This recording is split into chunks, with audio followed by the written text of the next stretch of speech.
Hi guys, welcome to the next video in this daily LRA practice series. First pause this video, try this at yourself and then proceed on with the rest of the solution.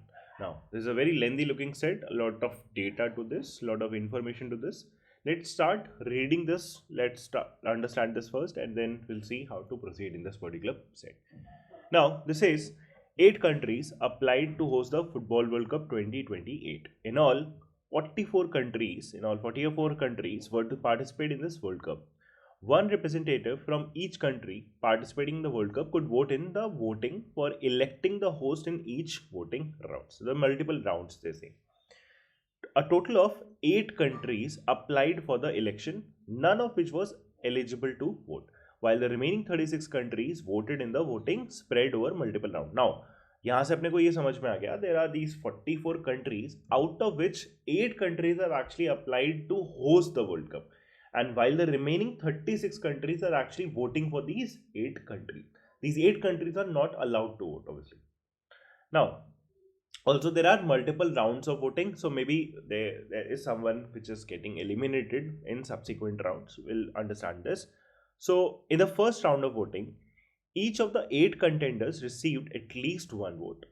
Also, the list of countries listed in descending order of votes received in the first round were A, B, C, D, so good names, A, B, C, D, E, F, G, and H, so 8 countries. Each of these countries received distinct number of votes in the first round, right? So initially first round may the number of votes received are distinct. Now this will be very helpful to this, but let's read further on. The 2 countries with least vote in the first round were eliminated and the remaining 6 countries contended in the second round. Fine so last के 2 places पे जो भी number of votes के basis पे जो भी countries होंगे will eliminate them and the remaining countries will proceed to the second round, right? So 6 countries will proceed up to the second round. It was observed that all the countries that had voted for the 2 countries that were eliminated in the first round voted for the same country in the next round, right? So for example first round में जो भी countries आपके eliminate हुई होंगी, इसने example भी दिया, that is Germany and Hungary will be voted out in the first round, right? So all the countries that had voted for these 2 contenders, Germany and Hungary के लिए जो भी टोटल नंबर ऑफ वोट्स पड़े होंगे, voted either for Australia, Brazil, China, Denmark, Estonia और France in the second round. तो बहुत simple meaning है कि लास्ट के दो भी प्लेसेस पे आपके कंट्रीज होंगे, उनका जो टोटल नंबर ऑफ वोट होगा ना, वो पूरा का पूरा एक ही कंट्री पे शिफ्ट हो जाएगा. जो रिमेनिंग 6 कंट्रीज होंगे उनमें किसी एक में बस आप वही पूरा नंबर ऐड कर दो. That is the basic idea to this set, right? Similarly, after the second round, 2 countries with the least number of votes were eliminated and the remaining 4 countries contended in the second round. Again, all the countries that had voted for the countries that were eliminated in the second round voted for the same country in the next round. So the same pattern continues. Second round में भी 6 countries बचेंगे. Last के दो को आप eliminate करोगे, उनके total vote आपके shift हो जाएंगे third round में और exactly one country. After the third round, 2 countries with the least votes got eliminated. So why 2 countries eliminate kiye and the remaining 2 countries contended in the fourth and the final round. So the pattern goes on. Also, it is known that once a particular voting country voted for a particular candidate country, it kept on voting for that particular country till the time it didn't get eliminated, right? So countries will be loyal, right? जब तक वो eliminate नहीं हो जाती तब तक वो उस पर्टिकुलर कैंडिडेट कंट्री के लिए एक्चुअली में वोट करते रहेंगे. So for example first round में किसी ने ए के लिए अगर वोट करा है, सो वो ए को वोट तब तक करता रहेगा जब तक ए एलिमिनेट नहीं हो जाती, राइट? सो जो भी ए का नंबर ऑफ वोट्स होगा जब तक वो एलिमिनेट नहीं होगी ना, तो वो तो रहेगा ही रहेगा, उसके ऊपर कुछ ऐड होगा, कम नहीं होगा, right? Because people will be loyal to the countries. Now that is the basic idea to this set. Now how do we proceed in this? Now अगर आप सबसे पहला इंफॉर्मेशन देखो फर्स्ट राउंड का, तो फर्स्ट राउंड में बहुत simple data दिया था. क्या? Also the countries listed in descending order of vote receive the first round were A B C D E F G H. Now अगर आप नोटिस करो तो फर्स्ट राउंड में टोटल ये 36 कंट्रीज ने वोट करा है. ऑल्सो इट इज सेइंग कि डिसेंडिंग ऑर्डर है आपका, तो बहुत कॉमन चीज़ अब आने वाली है क्या कि अगर आप 1 से लेके 8 का एडिशन अगर देखो, 1 से लेके 8 का एडिशन कितना होता है? nn+1/2 का फॉर्मूला 8 इंटू 9 डिवाइडेड बाई 2 36, और 36 ही एक्चुअली में है. तो आई कुड सिंपली से कि A B C D E F G and H in that order, descending order है ये। इस ऑर्डर में जो फर्स्ट राउंड में एक्चुअली में वोट्स मिले होंगे, इन द फर्स्ट राउंड ये जो वोट्स मिले होंगे वो बहुत सिंपल सा होने वाला है। क्या? दिस वुड गेट 8 7 6 5 4 3 2 एंड तभी इनका एडिशन क्या आएगा? 36 आएगा और डिसेंडिंग ऑर्डर भी आप बोल पाओगे। और जीरो वैसे ऑब्वियसली नहीं होगा, इसलिए और कोई पॉसिबिलिटी नहीं थी, right. You could have said कि क्यों नहीं मैं 9 ले सकता हूँ, आगे जाके हम एडजस्ट कर लेंगे। नहीं हो पाएगा बिकॉज सबको एटलीस्ट 1 1 देना पड़ेगा। तो अगर आप मिनिमम सबको डिफरेंट भी रखना चाह रहे हो और 1 रखना भी चाह रहे हो तो आप 1 2 3 4 से लेके 8 तक तो बेयर मिनिमम रखोगे, और 1 से 8 का सम ऑलरेडी आपका 36 आ जाता है। Hence, I can conclude कि there is no other way of breaking down this 36. I hope this point is clear. Now, इस सेट में ना देखो डिफिकल्ट पार्ट क्या है, मतलब जब आप इनिशियली इसको रीड करते हो आपको एक चीज लगती है कि आप क्या कर लो इसमें, आप सारे राउंड्स के, बिकॉज आपको बहुत क्लियर कट पता रहेगा कि आप जैसे फर्स्ट राउंड में आपने डिसाइड कर लिया कि ठीक है ये वोट है। अब अगर मैं आपसे बोलूँ कि सेकेंड राउंड में क्या होने वाला है, किसको कितने वोट्स मिलेंगे, देन विल सी कि हाँ फर्स्ट राउंड में कौन एलिमिनेट हुआ, obviously GNH because they have the least number of votes. तो अब आप बोलोगे रूल तो बड़ा सिंपल सा था, ये जो आपका ओवरऑल मिला के इनका 2 + 1 3 वोट्स है, ये सेकेंड राउंड में किसी एक ही कंट्री पे पूरा शिफ्ट होगा ना। वो एक कंट्री आपकी स्पेसिफाइड तो है नहीं, सो दैट जो 3 आपका नंबर है that can shift to any of these remaining 6 countries. या तो वो 8 में ऐड होगा, या तो बी, या तो 7 में ऐड होगा, या तो 6 में ऐड होगा, या तो 5 में, या तो 4 में, या तो 3 में। So again I will say कि हाँ यहाँ से आप सारे केसेस बना सकते हो, देयर बी 6 पॉसिबल केसेस। तो सेकंड राउंड तक तो केसेस बनाना आसान है, let's make them also, right. तो 3 आप ऐड करोगे, या तो 8 में ऐड होगा या फिर ऐसे करते करते 3 में ऐड होगा। So making will be making 6 cases. तो 8 में 3 ऐड किया, कितना बना? 11। बाकी everything remain same, 7 6 5 4 and 3। Next possibility, इसको 80 रखते हैं, 7 में 3 ऐड हो जाए, so this would be 10 and this would be same 6 5 4 and 3। अब इसको 8 और इसको 7 रख के 6 में 3 ऐड हो जाए, so this could be 9 and everything remain same 5 4 and 3। Now again 8 7 6 same रखा, इस 5 को 3 बढ़ा दिया, that is this is 8 and this is remaining 4 and 3। Next 8 7 6 5 same रखा, इस 4 को 3 से बढ़ा दिया, तो this would be 7 and finally this would be 3 and the final case इन सबको सेम रखा, 8 7 6 5 4, बस यहाँ 3 में 3 ऐड कर दिया and this would go to 6। तो ये हो गए आपके सारे के सारे कितने? 6 cases. Now the point is, क्या मैं इसके बाद भी और केसेस ड्रॉ करना चाहूंगा for the let's say third round and fourth round, subsequent round? Clear तो आपको है कि हाँ आपके कौन कौन से नंबर बनेंगे, किसमें क्या बनेगा, but there will be multiple cases to each of the 6 cases. अगर आप रियलाइज करो, जैसे आप फर्स्ट केस को देखो, सेकंड राउंड का जो फर्स्ट केस है, इसमें अब आपको पता है कि लीस्ट आपका कौन सा होने वाला है? 4 and 3। अब 4 and 3 को एलिमिनेट करोगे, जो 7 रिमूव होगा वो 7 आपका 11 में ऐड हो सकता है, 7 में ऐड हो सकता है, 6 में ऐड हो सकता है, या फिर 5 में ऐड हो सकता है। तो एक ही केस से मैं मल्टीपल केसेस ब्रांच आउट कर सकता हूँ, there will be 4 cases to each of these cases. तो I will have to make 24 cases, right. अभी बहुत सारा टाइम होता अपने पास तो हम इसको ड्रॉ कर लेते, बट नाउ मे बी हम थोड़ा ना क्वेश्चंस पे जा सकते हैं। Let's see if I can answer the problems थोड़ा लॉजिक यूज करके विदाउट एक्चुअली राइटिंग। तो यही ट्रेड ऑफ होना चाहिए। ट्रेड ऑफ ऐसा होता है कि आपने लिखा कम, अगर आपने लिखा कम तो आप ऑब्वियसली आपको थोड़ा लॉजिक के साथ चलना पड़ेगा। दूसरी पॉसिबिलिटी, अगर आप लॉजिक इन्वॉल्व नहीं करना चाह रहे हो तो आप सारे के सारे केसेस भर डालो, it will take time, but हाँ आप लॉजिक नहीं लगाओगे, जो भी क्वेश्चंस में कंडीशन होगी उसके अकॉर्डिंगली आप ढूंढ पाओगे सेट्स को, राइट। सो यहाँ पे अपने को थोड़ा सोचना पड़ेगा कि can I actually make those 24 cases, because थोड़ी बातें कर रहा हूँ सेट पे, बिकॉज बहुत बार ऐसे सेट आते हैं ना जहाँ पे एक्चुअली में लॉजिक लगाने से बेटर आप सारे केसेस लिख डालो।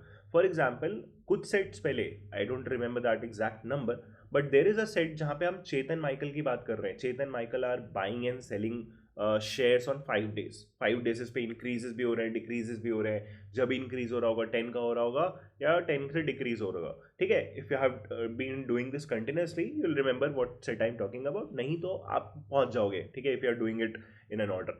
नाउ उस सेट में देयर आर 10 केसेस और उसके अलावा और कोई पॉसिबिलिटी नहीं है, तो वहां पे it made sense for us to write all those 10 cases.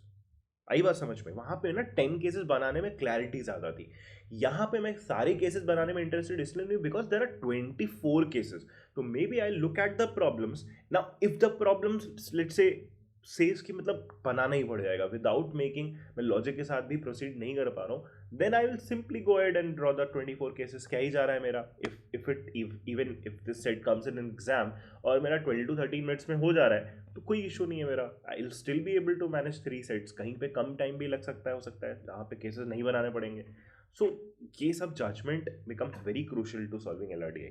ठीक है, तो यहाँ पे अभी तक सिर्फ मैंने सेकंड बनाया and now I will just check the problems कि क्या उन प्रॉब्लम्स को थोड़ा लॉजिक के साथ सॉल्व किया जा सकता है without actually making the cases for the subsequent rounds. So let's read the problems. यहाँ प्रॉब्लम्स भी काफ़ी लेंथी हैं, एक एक प्रॉब्लम में थोड़ा लेंथी सा है, सो you'll have to read them very carefully. So let's read them. So there are 3 countries mentioned in each of the 4 options. So there are 4 options, 3 countries mentioned है. For which of the option it is not possible that it is not possible, right? It is not possible that the sum of the votes received in the second round by the first and the second countries, so पहली 2 countries का sum in the second round is equal to the third country mentioned in that particular option in the third round. So जो अभी option है उसमें पहली 2 countries का second round में लेना है सम और थर्ड कंट्री का थर्ड राउंड में देना है। तो फर्स्ट 2 का एडिशन थर्ड के बराबर आ जानी चाहिए, सेकेंड एंड थर्ड रेस्पेक्टिवली। किसके लिए ये चीज पॉसिबल नहीं है ये ढूंढ रहे हैं, right? Assuming that 3 countries mentioned in that option reach the third round, तो ये बड़ा ध्यान से पढ़ना है। ये आपने क्लियर कर दिया कि ये जो भी 3 कंट्रीज है ना ये थर्ड राउंड में तो पहुंच रही है, गारंटी हमने कर दी ना। ये थोड़ा सा हम यूज करके मे बी और बेटर तरीके से सॉल्व भी कर सकते हैं।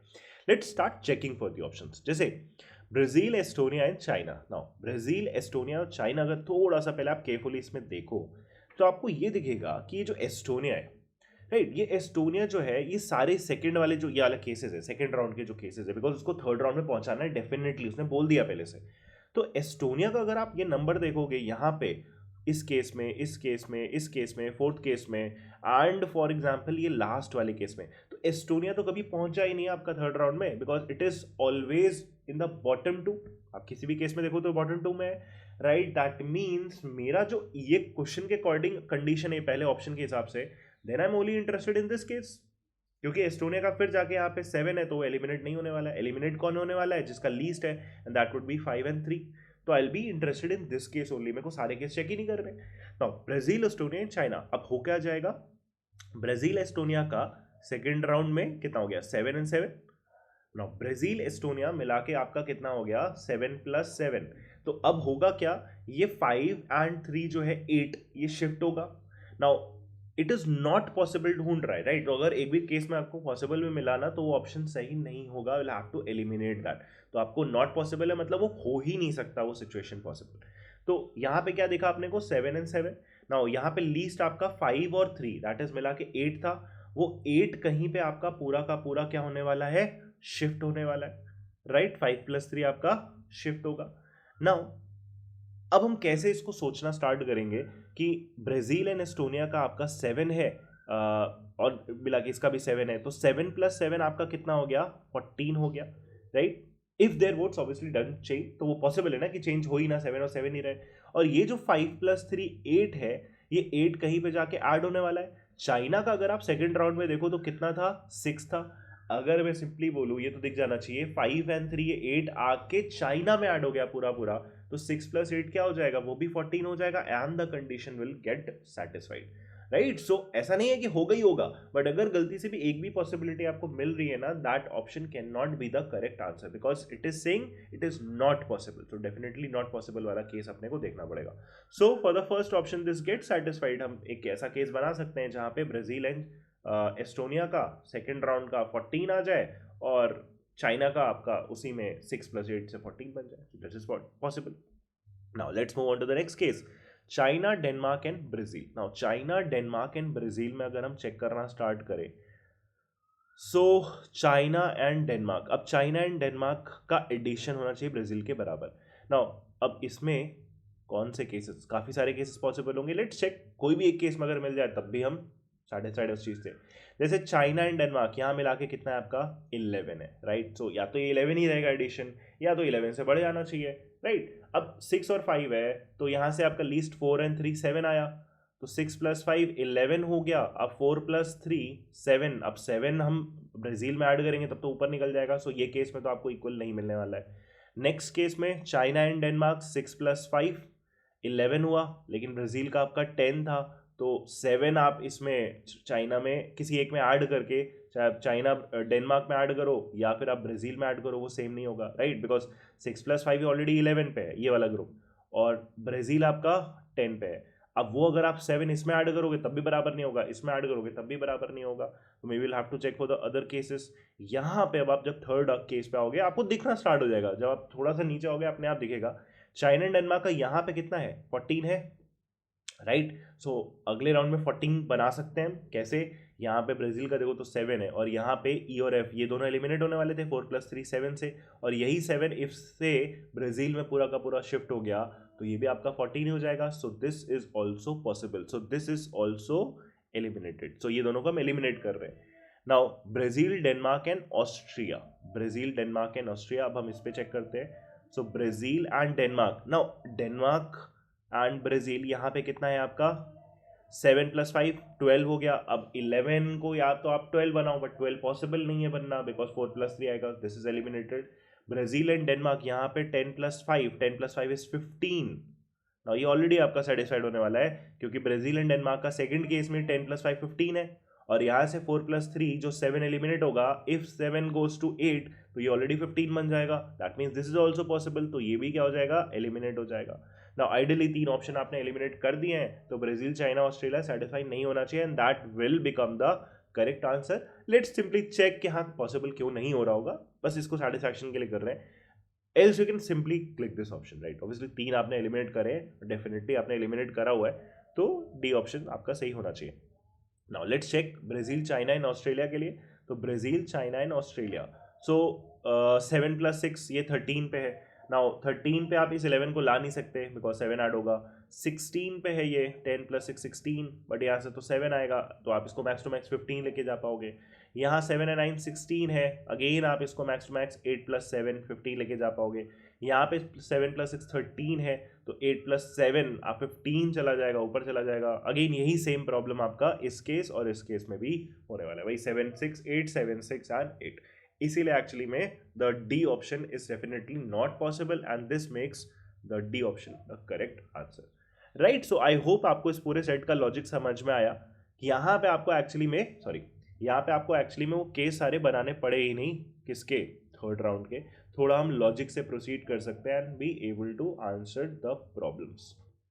Now let's go to the second problem. Now, which of the following pairs of countries cannot have equal number of votes in the third round, assuming both of them reach the third round? तो हमने assume कर लिया कि third round में जाने वाले हैं और सेम आपका वोट्स नहीं हो सकता, can not have equal number of votes. तो इसको चेक करते हैं। Let's say Australia and Denmark पे जाते हैं। नाउ ऑस्ट्रेलिया एंड डेनमार्क का सेम नहीं हो सकता, वो ये कहना चाह रहा है। अच्छा, अगर आप यहाँ पे आप चेक करो, ऑस्ट्रेलिया एंड डेनमार्क का यहाँ पे 11 है, यहाँ पे 5 है। Now can not be possible, right. तो अपने को सारे अगेन केसेस चेक करने पड़ेंगे। अब 11 और 5 है, इसको सेम अगर आपको थर्ड राउंड में बनाना है तो ऑब्वियसली आप 11 को और ऊपर लेके नहीं जाओगे, इस 5 को इंक्रीज करोगे, तो यहाँ से तो लेकिन 4+3 7 ही जाएगा, तो 12 होगा, तो इसमें तो इक्वल नहीं हो सकता।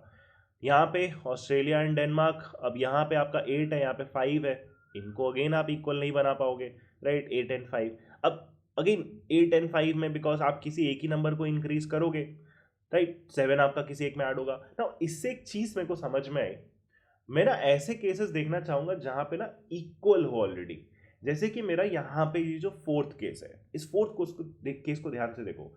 मैं सिंपली बोल सकता हूं कि हाँ दिस ऑस्ट्रिया एंड डेनमार्क, इनका इक्वल वोट्स आराम से आ सकता है। क्यों आ सकता है?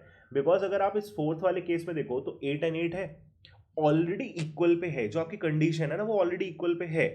नाउ यहां से जो एलिमिनेट होगा, ये जो 4+3 7 है, मैं बोलूंगा ये 8 और 8 में ऐड नहीं हुआ, वो 7 किसी 7 और 6 में ऐड हो गया, तो ये 8 और 8 तो सेटिस्फाइड रहेगा ना थर्ड राउंड में, तो मेरे को एक तुरंत से केस मिल गया। That means Austria and Denmark can have actually equal number of votes, तो ये एलिमिनेट हो जाएगा। तो मैं ना अगेन ऑप्शन देखूंगा ना, पहले मैं देखूंगा क्या इक्वल वाला केस है कि नहीं है। तो ब्राजील एंड एस्टोनिया पे चेक करते हैं। नाउ ब्राजील एंड एस्टोनिया में अगेन एस्टोनिया इन्वॉल्व है। एस्टोनिया का याद करो, पिछले केस में हमने एक चीज समझी थी ना इन दोनों को थर्ड राउंड में लेके जाना है, एस्टोनिया को थर्ड राउंड में ले जाने के लिए आपको एस्टोनिया का कौन सा केस देखना पड़ता है, ये वाला केस देखना पड़ता है। एंड इसमें अगर आप नोटिस करो ब्राजील एंड एस्टोनिया का दोनों का 7-7 है, वो ऑलरेडी 7 इक्वल पे है, तो मैं चेंज नहीं होने दूंगा। क्यों? क्योंकि यहाँ 7-7 के बाद एलिमिनेट कौन होगा, 5 and 3, 8 के साथ, वो 8 इन दोनों में ना जाए, वो या तो ए में चला जाए या तो आपका सी में चला जाए, ये 7 और 7 सेटिस्फाइड रहेगा, हेंस ये भी आपका इक्वल हो सकता है, सो इट गेट्स एलिमिनेटेड। काफी सिंपल हो गया।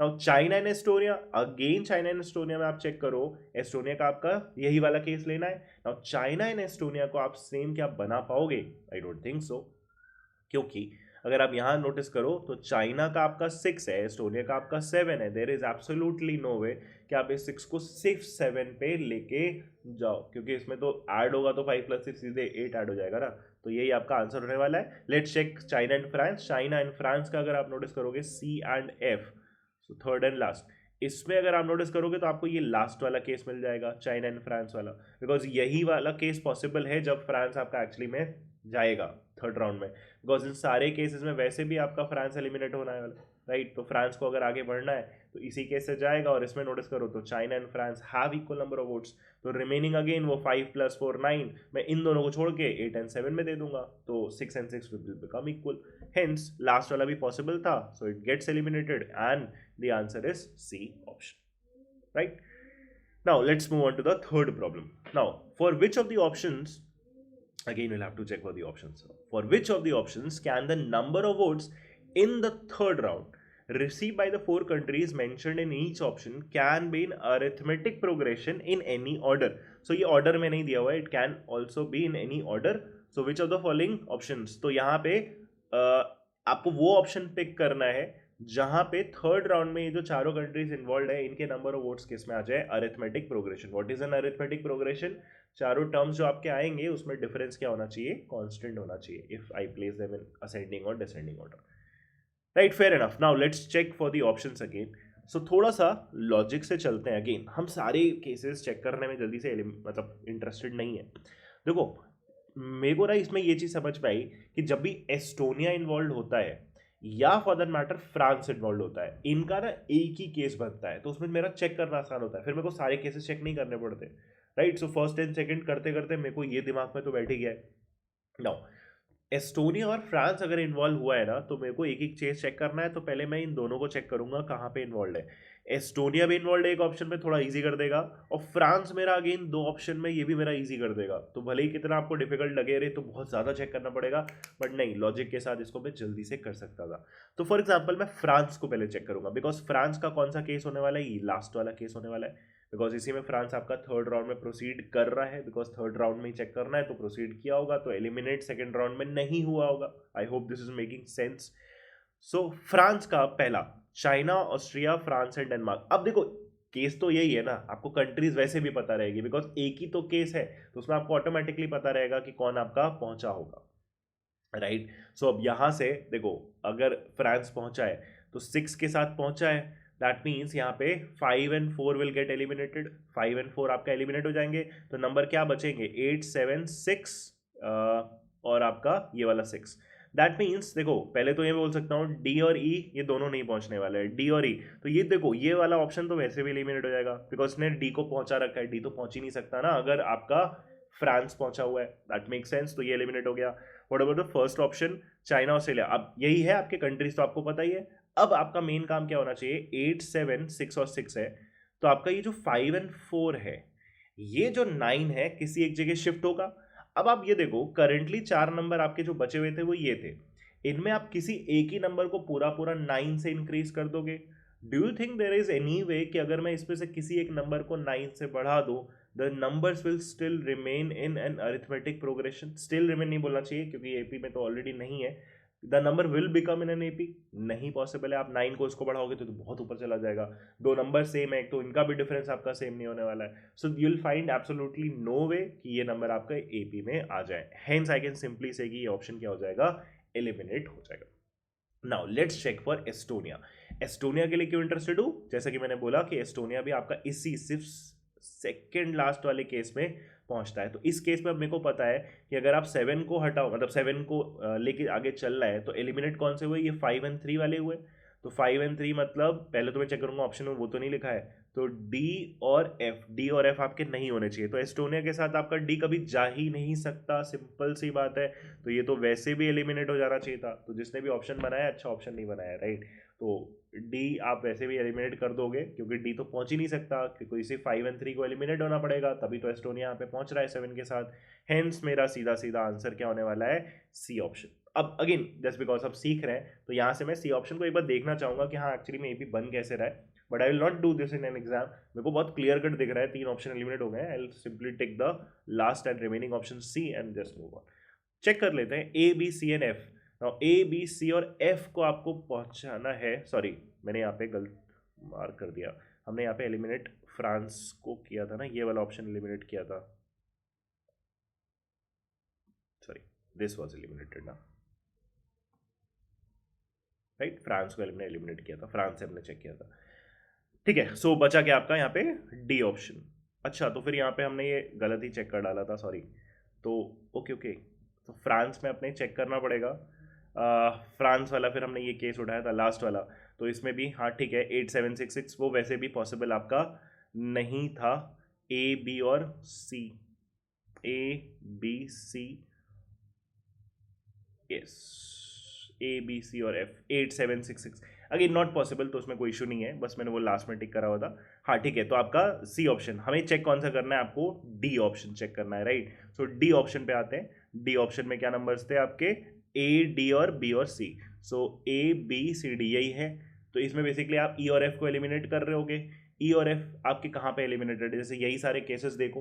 अब इसमें कौन सा केस आपका बना पाएगा एपी, ये चेक करना पड़ेगा।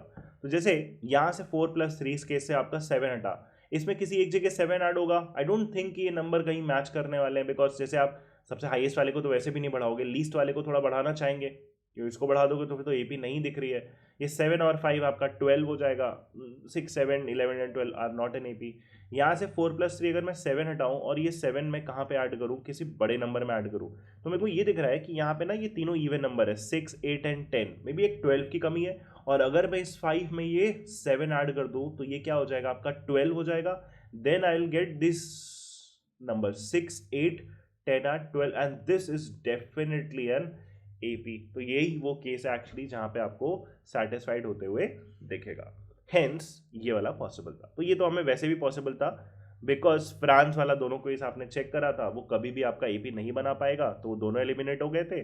और एस्टोनिया के साथ आपने ये वाला केस चेक किया था, इसमें भी आपने बोल दिया, इसमें तो सीधे मैंने बोल दिया था कि डेनमार्क तो पहुंच ही नहीं सकता, इसलिए ऑप्शन वैसे भी एलिमिनेट हो गया था, राइट। सो आई होप ये वाला भी आपको समझ में आया।